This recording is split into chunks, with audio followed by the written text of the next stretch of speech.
नमस्कार दोस्तों, RR classes के यूट्यूब चैनल में आप सभी का स्वागत है।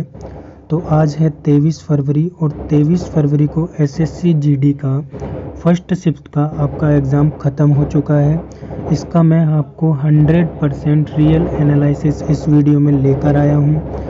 पहली शिफ्ट का कैसा रहा पेपर, क्या पेपर के लेवल में कोई चेंज है, तो वो सभी इस वीडियो में हम डिस्कस करने वाले हैं।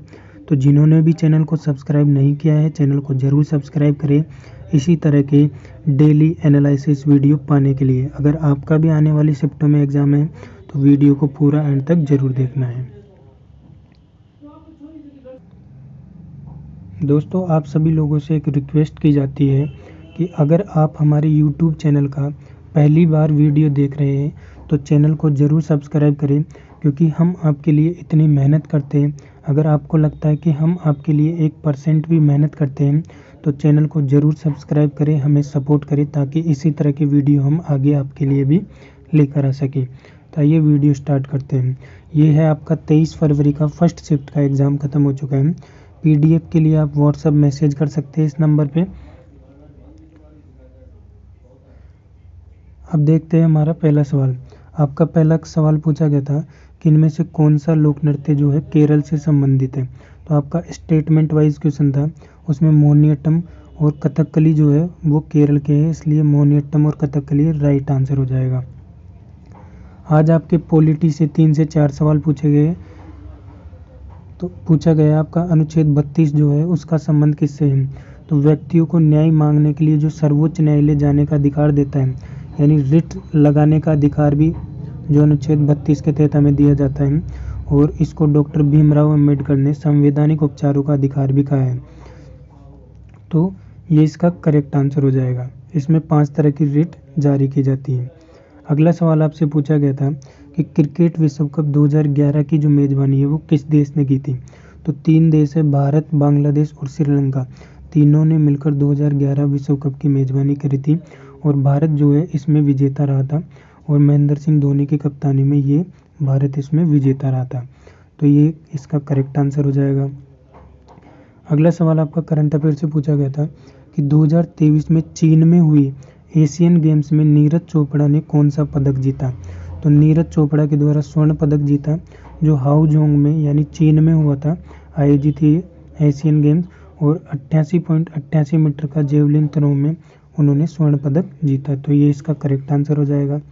अगला सवाल आपके पूछा गया था कि मीराबाई चानू का संबंध किस राज्य से है। तो जो वेट लिफ्टर मीराबाई चानू की बात करें तो ये जो होती है मणिपुर राज्य से संबंध रखती है, और इन्होंने भारोत्तोलन में यानी वेट लिफ्टिंग में ओलंपिक पदक जीतने वाली पहली महिला खिलाड़ी भी है मीराबाई चानू, जिनका संबंध मणिपुर से है।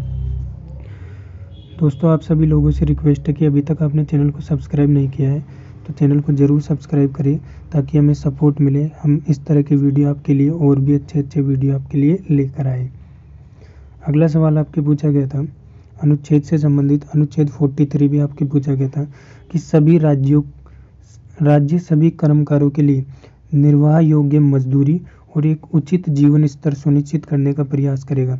इस प्रकार आपके डीपीएसपी से, यानी आपके जो मौलिक अधिकार है, नीति निर्देशक तत्व है, इनके बीच में से आपके अनुच्छेद पूछे जा रहे हैं, तो ये इसका करेक्ट आंसर हो जाएगा। अगला सवाल आपका अनुच्छेद 23 से भी पूछा गया था कि अनुच्छेद 23 का संबंध किससे है। तो मानव का दुर्व्यापार, बेगार, इसी प्रकार अन्य बालात श्रम जो प्रतिषेध किया जाता है, इसको प्रतिषेध माना गया है। जो भी दुर्व्यापार किया जाता है या कोई बालात श्रम में जो मानव तस्करी की जाती है, उसका अनुच्छेद 23 संबंध रखता है, जो कि प्रतिषेध है। तो ये इसका करेक्ट आंसर हो जाएगा। एक आपका पूछा गया था कि धार्मिक स्वतंत्रता का प्रावधान जो है, धार्मिक स्वतंत्रता का प्रावधान है किस अनुच्छेद में दिया गया है।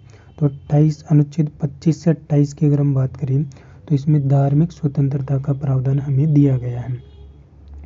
एक आपका साइंस से सवाल पूछा गया था, केमिस्ट्री से ये सवाल है कि तापमान को कम करने पर कौन सी ऐसी गैस है जो तरल में परिवर्तित हो जाती है। कौन सी ऐसी गैस है जिसका टेम्परेचर अगर कम कर दिया जाए तो वो तरल में परिवर्तित हो जाएगी। तो हीलियम गैस इसका करेक्ट आंसर हो जाएगा।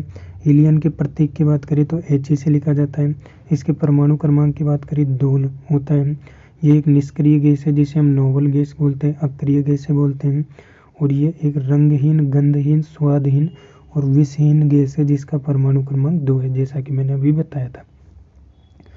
फिर बात करें, आपका सवाल पूछा गया था हिस्ट्री से कि ऋग्वेद की जो रचना है वो किस काल में हुई थी। तो काल की बात करें तो वैदिक काल में ऋग्वेद की रचना हुई थी। और आपसे ये पूछा गया था किसके बीच में हुई, तो 1500 ईसा पूर्व से 1000 ईसा पूर्व के बीच में इसकी रचना हुई है, वैदिक काल की, ऋग्वेद की रचना वैदिक काल में 1500 से 1000 ईसा पूर्व को बोला। एक आपका पूछा गया था नृत्य त्योहार से क्वेश्चन। अगर आपका ये सही से मिल नहीं पाया क्वेश्चन, आपका अगर पूछा है मुंडारी त्योहार कहाँ का है, तो मुंडारी त्योहार झारखंड का पूछा जा रहा है।